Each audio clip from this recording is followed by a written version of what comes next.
retenir du 44e congrès du FLNKS. Signe des dissensions dans le front indépendantiste, le Palika et l'UPM n'y ont pas participé et ont respectivement organisé leur assemblée générale et comité chacun de leur côté.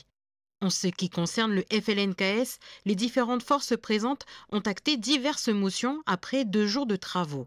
Affirme que le sujet des prisonniers politiques sera incontournablement traité et inclus dans le cadre des discussions à venir. Affirme qu'une solution négociée ne se fera pas au rabais et que les négociations se tiendront au Kanaki pour s'assurer que nos représentants politiques portent la détermination face aux manœuvres pernicieuses du colonisateur et de ses clones locaux. Si pour le front, les négociations sur l'avenir institutionnel doivent se faire au pays, en présence de leur président et leader de la CCAT, Christian Théin, une équipe du FLNKS ira tout de même à Paris dans les prochains jours.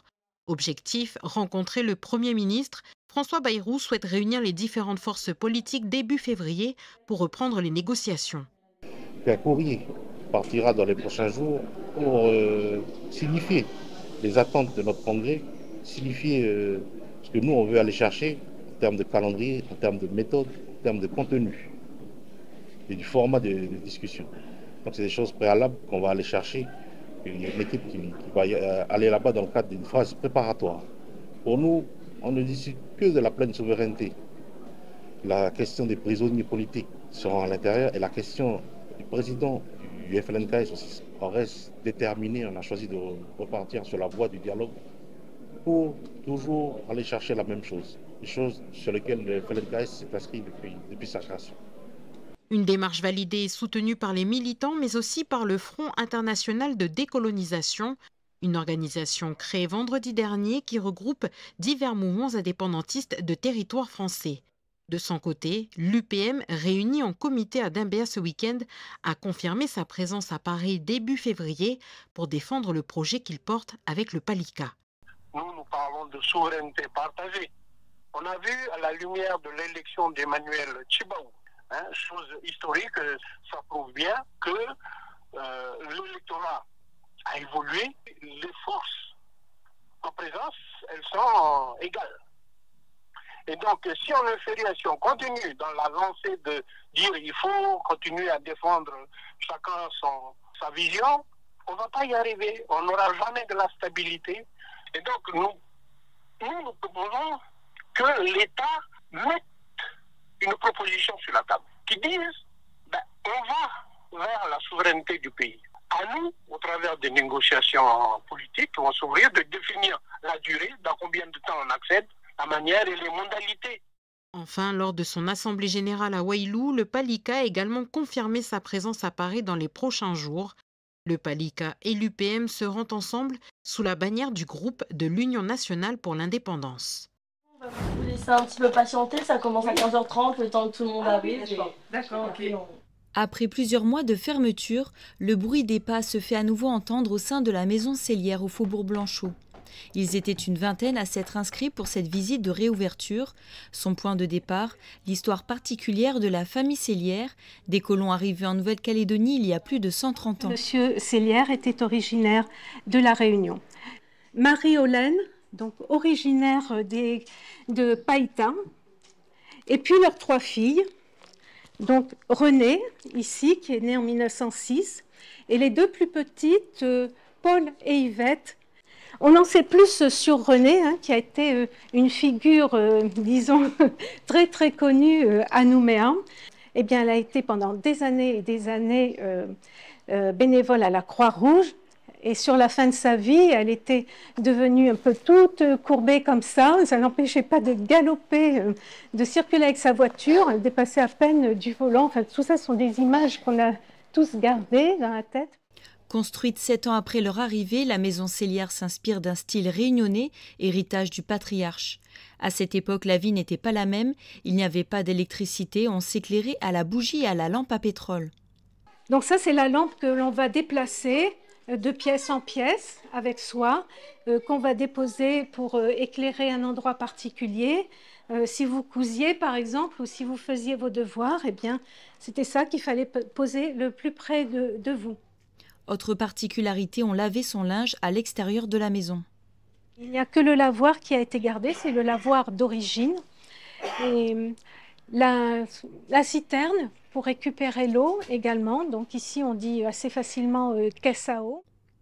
Cette réouverture ravit les visiteurs comme Florence, qui ne loupe pas une occasion de découvrir le patrimoine calédonien. J'attendais que les visites recommencent, parce qu'après les événements, je crois qu'une partie même du mobilier a été mis en sûreté en attendant des jours meilleurs. Et là, j'attends avril pour la reprise des visites de quartier du Faubourg Blanchot. Moi, j'aime bien la structure de la maison et les aérations et un peu plus l'architecture que vraiment comment ils vivaient, avec le jardin que je trouve très joli. Ça permet de se réhabituer à voir les choses, à faire découvrir aux nouveaux arrivants, à d'autres touristes, etc. Puis même aux locaux, s'ils veulent revoir un peu, replonger dans l'histoire de l'île, c'est sympa. On a observé beaucoup d'intérêt pour cette première visite, pour les animations que nous avions proposées au mois de novembre également, et puis une attente, oui, de la réouverture. Donc, et nous, on est ravis de voir cet intérêt et puis de voir la maison revivre.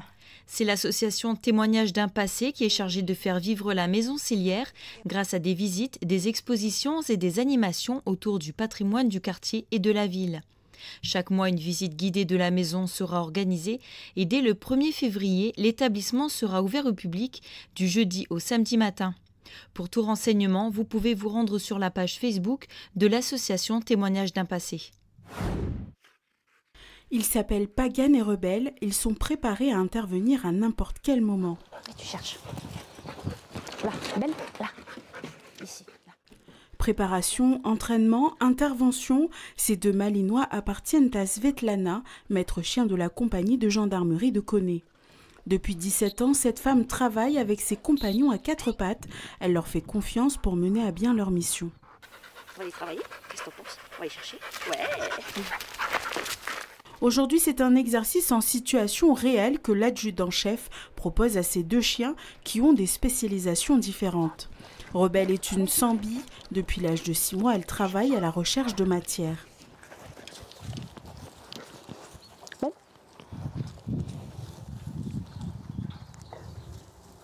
Immédiatement, le chien trouve une trace et il ne va plus la lâcher. Qu'est-ce que c'est? Qu'est-ce que c'est? Allez, allez, allez. Ouais, ça c'est très très bien. Donc tu vois, la chienne me montre qu'il y a quelque chose d'intéressant. Moi, je la récompense avec le jouet, parce qu'elle, elle cherche le jouet. Pas bouger. Et en fait, il y avait une arme qui était planquée. C'est très très bien ça. Pagan, lui, est un chien entraîné pour la recherche de personnes et la défense.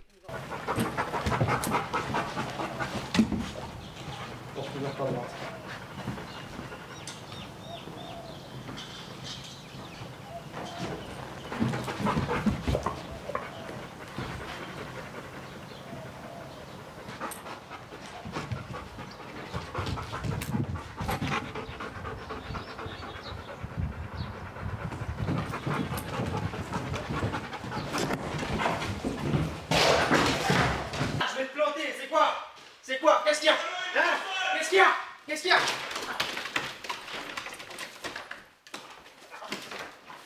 C'est bien loulou, très très bien. Tac tac tac tac tac tac tac tac tac. Ah, tac tac tac tac tac tac tac. Monsieur, ne bougez plus. Monsieur, ne bougez plus. Attends que je décroche. Si Rebelle et Pagan sont aussi efficaces, c'est grâce au travail de dressage effectué avec passion par leur maître pour répondre aux besoins sur toute la province Nord. Pour la petite histoire, j'ai été assistante vétérinaire et j'ai toujours eu une passion pour les animaux. Et quand j'ai réussi le concours de gendarmerie, je me suis fixé un objectif, c'était de faire maître de chien. Donc je me suis mis à fond, je me suis mis tous les moyens en œuvre pour réussir le concours. Et puis voilà, j'ai réussi et ça me passionne. Avec l'expérience que j'ai, tu peux pas prendre n'importe quel chien. Il faut qu'il y ait une connexion.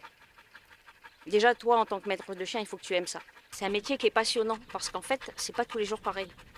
J'ai pas d'heure déjà, j'ai pas d'heure fixe. Je sais pas comme quand tu es dans un bureau et je sais jamais ce que la journée va me réserver. Et tous les jours, c'est comme ça. Il y a des jours où c'est des temps morts, mais il y a des jours, pour moi, c'est excitant. Je ne sais pas si c'est le terme, en fait, mais voilà, c'est ma passion. C'est que je sais que je m'ennuie jamais avec mes chiens. La mise en place des équipes cynophiles en gendarmerie se concentre principalement au pays, à la recherche de matières, de produits stupéfiants et à la défense.